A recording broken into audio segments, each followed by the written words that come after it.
மத்தல்ல வரக்கூடிய பலவீனம் அப்படி சொன்னால் நம்ம சொல்ல முடியாது. ரசூலுல்லாஹி அவர்கள் ஆமாம், அதாவது என்ன சொல்லுவாங்கன்னா ரகீக்குல் லஃப்ஸ் அப்படின்னுவாங்க.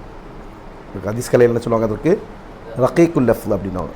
வார்த்தை வந்து ரொம்ப வெயிட் இல்லாதது, கனமில்லாத ஒரு வார்த்தைகள், சரிங்களா?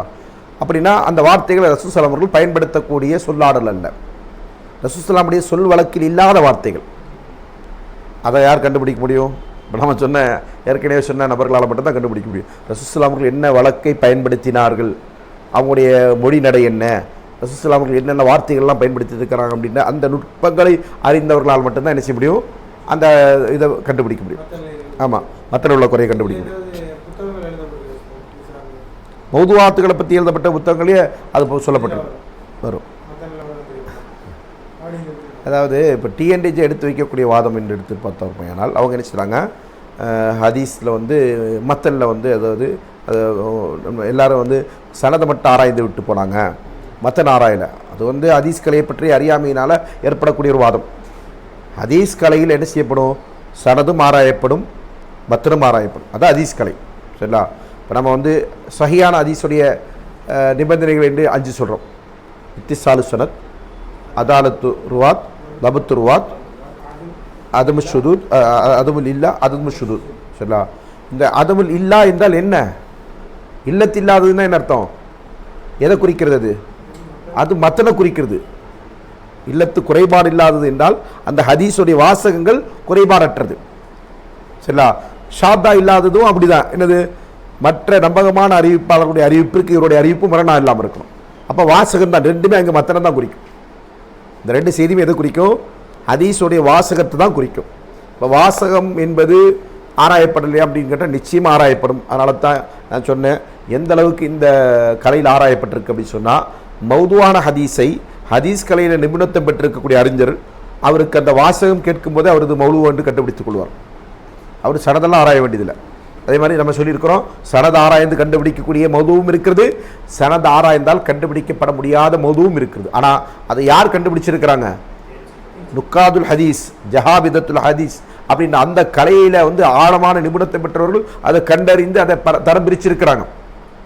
அப்படி தரம் பிரிக்கலை அப்படின்ற ஒரு வாதத்தை நம்ம வச்சோம் அப்படின்னா அது எவ்வளோ பெரிய ஒரு ஆபத்தான வாதம் என்றால் மார்க்கம் பாதுகாக்கப்படவில்லை என்றாயிடும்.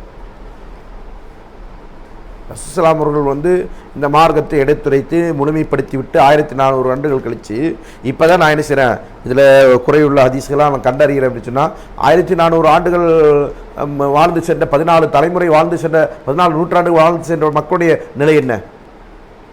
அவங்களாம் வந்து முழுமையான மார்க்கத்தை அறியாமலும் கடைபிடிக்காமலும் போயிட்டாங்க அப்படின்னா அப்போ அல்லாஹ் சொன்னது என்ன? அலியும் அக்மல் திலக்கும் தீனக்கும் அத்மம் தலைக்கும் நியமத்தி வரலித்தும் இல்லக்கும் இஸ்லாம் தீனா என்று அல்லாஹ் என்ன செய்கிறான், நான் இன்றைய தினம் உங்களுடைய மார்க்கத்தை முழுமைப்படுத்தி விட்டேன், இஸ்லாமியை உங்களுக்கு தீனா பொருந்தி கொண்டு விட்டேன் அப்படின்னு அல்லாஹ் சொல்கிறான். ரசூலுல்லாஹி அவர்கள் அதற்கு சான்று பகிர்ந்து வாழ்ந்தார்கள். அப்போ அவங்களுக்கு யாருக்குமே தெளிவில்லாத ஒரு விஷயம், நாங்கள் தெளிவு அடைஞ்சிட்டோம். குறைந்தபட்சம் இப்போ இந்த ஹதீஸ்கள் தூக்கப்பட்டாவது என்ன செய்கிறோம், நம்ம 1300 ஆண்டுகள் ஓடிவிடுச்சு. புத்தக தொகுப்பாக வந்து நம்ம ஏற்கனவே சொல்லியிருக்கிறோம், புகாரி அவர்கள் பிறப்பதற்கு 40-50 வருடங்களுக்கு முன்பாகவே ஹதீஸ் கிதாபுகள் துவக்கப்பட்டிருக்கு. புகாரி பிறக்கிறதுக்கு துவக்கிறதுக்கு இல்லை, கிதாபு துவக்கிறதுக்கு முன்னாடி அவர் பிறக்கிறதுக்கு 50 வருஷத்துக்கு முன்னாடி என்ன செஞ்சிருக்கிறாங்க, ஹதீஸ்களை தொகுத்து வச்சிருக்கிறாங்க கிதாபுகளா. அப்போ நபி ஸல்லல்லாஹு அலைஹி வஸல்லம் காலகட்டத்தில் 100-120 வருடத்திற்குள்ள ஹதீஸ்கள் கிதாபுகளாக துவக்கப்பட்டிருக்கு. அப்போ அந்த காலத்திலிருந்து இந்த காலம் வரைக்கும் என்ன செய்யல, யாரால இது கண்டறிய முடியல, இந்த மார்க்கத்தில் இருக்கக்கூடிய அடிப்படையான ஒரு மூலாதாரமாக இருந்து கொண்டு இருக்கிற விஷயம் அது பாதுகாக்கப்படலை, அதில் குறை இருக்கின்றது அவங்க அறியாமலே நம்பிக்கை கொண்டு விட்டு சென்றாங்கன்னு சொன்னால் இது எவ்வளோ பெரிய அபாண்டமான ஒரு வாதம், அறியாமை வாதம். அபாண்டம் என்று சொல்லக்கூட, அபாண்டம் என்பதோடு அது வந்து அறியாமையினுடைய உச்சகட்டம் என்று சொல்லலாம். இன்னும் சொல்லப்போனால் இந்த கலையில் அவர்கள் யாரும் என்ன செய்யலை, ஆழ்ந்து ஆராயவில்லை என்பதையும் அது காட்டும். ஆழமான அறிவும் ஆழமான ஆராய்ச்சியும் அவங்கள்ட்ட இருந்துன்னு சொன்னால் இந்த மாதிரியான சிறுபிள்ளைத்தனமான வாதங்களை வைக்க மாட்டாங்க. இது எப்படி வந்து இஸ்லாமை எதிர்க்கக்கூடியவங்க, இஸ்லாமை எதிர்க்கக்கூடிய மேற்கத்திய அறிஞர்களாக இருக்கட்டும், அதே போன்று நாத்திகர்களாக இருக்கட்டும், அதே போன்று இங்கே இருக்கக்கூடிய இந்துத்துவவாதிகளாக இருக்கட்டும், இவங்கெல்லாம் ஒரு சில குற்றச்சாட்டுகள் சொல்லுவாங்க. என்ன, குரான் வந்து காப்பி அடிக்கப்பட்டது அப்படின்னும், குரான் வந்து என்னது பைபிள்லேருந்து காப்பி அடிக்கப்படுது. இது எப்படி, அவனுக்கு அது வந்து பெரிய ஒரு கருத்தாக இருக்கும். ஆனால் நம்ம வந்து என்ன செய்கிறோம், அதை எப்படி பார்க்குறோம், பைத்தியக்காரத்தனமான உலராக பார்க்குறோம்ல, அதே மாதிரி தான் இந்த கலையில் ஆழமான அறிவுள்ளவர்களுக்கு இவர்கள் சொல்லக்கூடிய இந்த வாதம் என்பது பைத்தியக்காரத்தனமான உலரலாக தான் இருக்குமே தவிர எந்த ஒரு அடிப்படையும் இல்லாத ஒரு கருத்து.